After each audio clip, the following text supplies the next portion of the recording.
Secret Files with Titan Jello. Rockies Secret Files. Secret Files. Secret Files.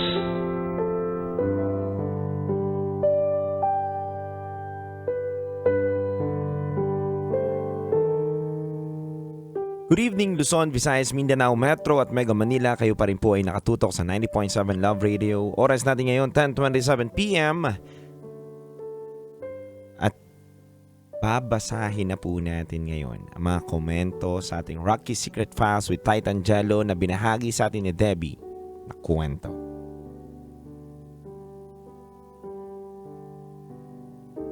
Mga kabisyo, sabi po dito ng ating listener, sabi po dito ni JV, laban lang ma'am. Kasi di po kayo nawalan sa nangyari kundi ang asawa mo. Tsaka may anak kang umaasa ng inyong kalinga.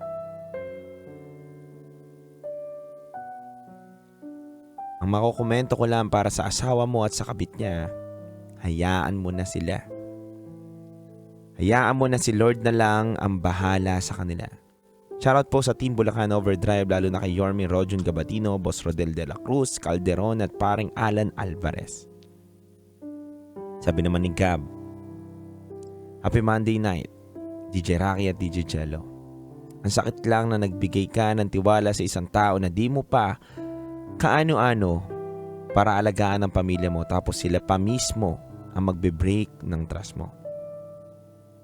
Para kay SF Sender, praying for you tsaka yung anak mo. Keep going lang po sa live.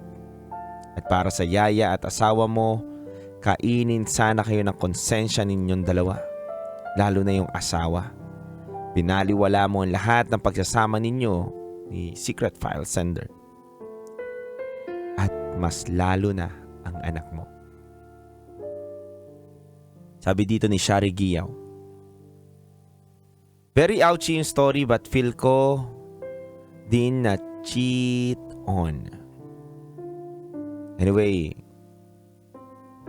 hello Titan Jello and DJ Rocky. I feel very bad for Debbie. She doesn't deserve any of that heartache. I may not be in her shoes, but I can feel her pain. Sana dumami na lang ang mga lalaking katulad mong loyal, Titan Jello. Natawa ko dito sa ano na to Hoping that love will find Debbie. One that gives her peace, comfort, and genuine love. Hindi ka man sinuwerte sa asawa, sinuwerte ka naman sa biyanan. Tama naman yun. Sabi ni Darwin Rosel, loyalty isang salita na parang mahirap gawin sa isang tao na kanyang kapareha. Nakakalungkot lang na sa bawat mag-asawang naghihiwalay, may anak na nadadamay. Pero Debbie, buti na lang na may mother-in-law ka na handang sumuporta sa inyong anak. At hindi ko nun sinti ang ginawang kasalanan ng kanyang anak na si Herbert. Kaya para kina Herbert at Emily, ito ang masasabi ko. Karma na lang ang bahala sa inyo sa panloloko ninyo kay Debbie. Yan po ay binahagi ni Darwin Rosel. Marami pa po kabisyo ang nagbahagi ng kanilang mga komento pero kulang na po tayo sa oras para basahin ito. Kaya mga kabisyo, para sa akin, komento,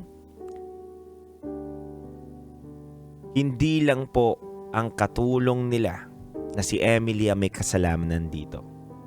Bilang isang lalaki kabisyo, ay hindi ko rin naman pwedeng ipagtanggol ang kapwa ko lalaki. Mismong siya ang kumagat sa mansanas na hinain sa kanya ng tukso. Ibig kong sabihin, hindi naman matutokso ang isang tao kung hindi rin magpapatukso. Ibig sabihin, ginusto niya rin na tikman yung mansanas neto ni Emily.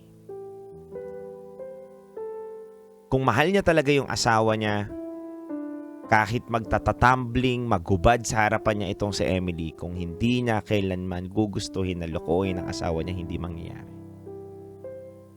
Kontrol po yan kabisyo Pagmamahal na tunay at tapat ng kahit hindi ka nakikita ng misis mo, handa mo pa rin siyang piliin sa araw-araw.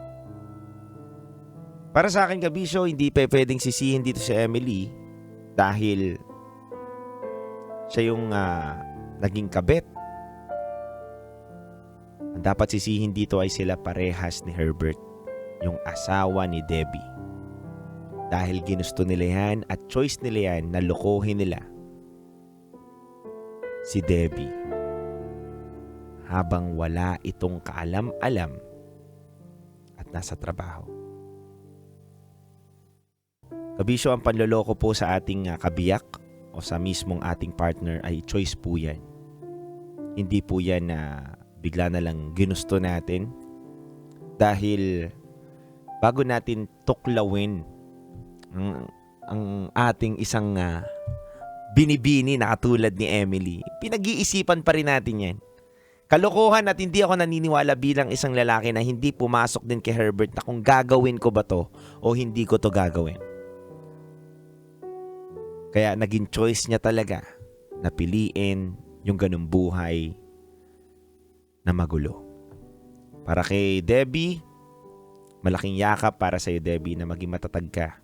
At pasalamat tayo dahil meron kang biyanan na handa kang samahan at handa kang gabayan sa panahon na kailangan mo ng kalinga.